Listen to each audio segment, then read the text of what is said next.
Chapter 24 of the Life of Benjamin Franklin. Recording by G The Life of Benjamin Franklin by Samuel G. Goodrich. Chapter 24 Observations on War. By the original laws of nations, war and extirpation were the punishment of injury. Humanizing by degrees, it admitted slavery instead of death. A further step was the exchange of prisoners instead of slavery. Another, to respect more the property of private persons under conquest, and be content with acquired dominion. Why should not this law of nations go on improving? Ages have intervened between its several steps, but as knowledge of late increases rapidly, why should not those steps be quickened? Why should it not be agreed to, as the future law of nations, that in any war hereafter, the following description of men should be undisturbed, have the protection of both sides, and be permitted to follow their employments in security? 1. Cultivators of the earth, because they labor for the subsistence of mankind. 2. Fishermen, for the same reason. 3. Merchants and traders in unarmed ships, who accommodate different nations by communicating and exchanging the necessaries and conveniences of life. 4. Artists and mechanics, inhabiting and working in open towns.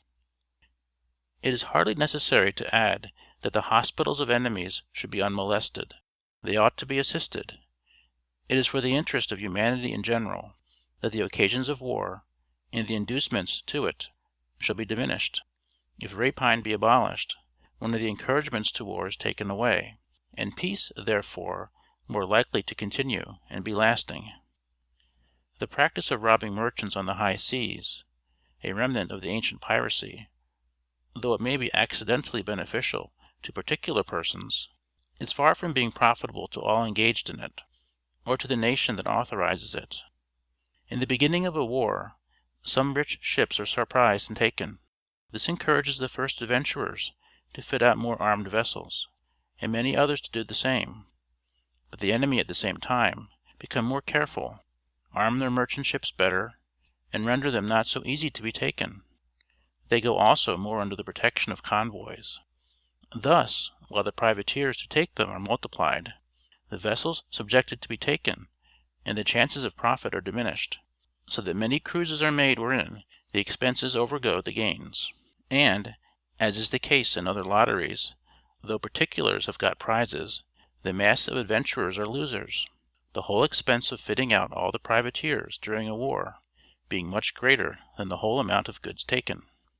Then there is the national loss of all the labor of so many men during the time they have been employed in robbing, who, besides, spend what they get in riot, drunkenness, and debauchery, lose their habits of industry, are rarely fit for any sober business after a peace, and serve only to increase the number of highwaymen and housebreakers.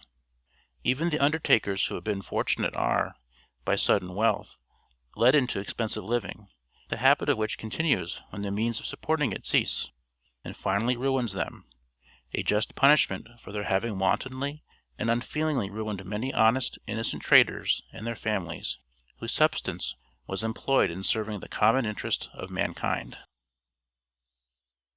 End of chapter 24.